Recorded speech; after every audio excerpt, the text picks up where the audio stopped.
When combined with the purchase order and requisitions modules, Nonprofit Plus becomes a powerful tool that can serve all sizes of nonprofit organizations in their procurement process. Let's learn how the encumbrance accounting module helps protect your budget by allowing you to record future expenditures at the time they are foreseen. First, we'll do a brief review of encumbrance accounting basics.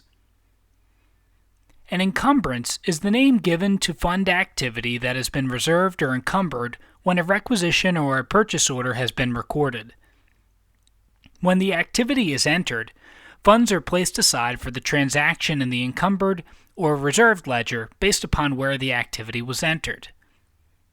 The reserved ledger amounts are recorded when a request or requisition form has been used.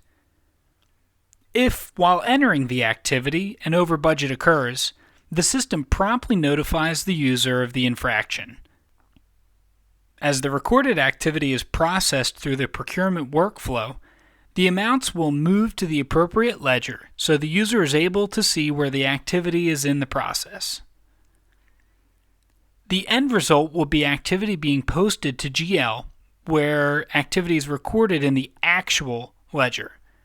At all times during data entry, the Nonprofit Plus system verifies that budget dollars are available so no overspending occurs. The purpose of encumbrance accounting is to avoid budget overspending. As a nonprofit organization, you must adhere to the board-approved budget and protect the budget at all times. Encumbrances allow your organization to know how much money is available in the budget and how the activity is being assigned during the procurement process. Let's see what this looks like within the Fund Management module by viewing the Fund Summary Inquiry screen. This screen is used to make quick inquiries about fund balances based on the financial period selected. The actual column is the actual amount of activity posted to GL for each fund.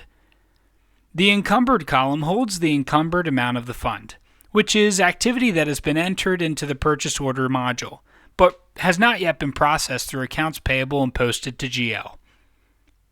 The reserved amount is activity entered within the requisition management system that has been processed as either a request or a requisition.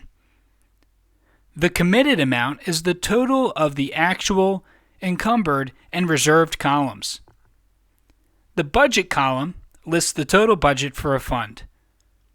The available amount is the difference between the budget and committed amounts, and the percent available is automatically calculated in the following column.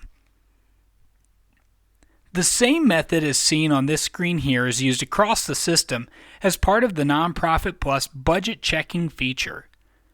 We'll learn how to configure budget options so that users can be warned or prevented from releasing transactions that would cause an over-budget scenario.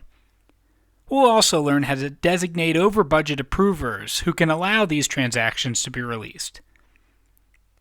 An important part of the procurement process for any nonprofit organization is vendor bidding. Nonprofit Plus lives inside of the requisition and PO modules, helping you manage the bidding process for desired products or services. This way, you will always know which vendors should be involved in bidding for a specific service or product.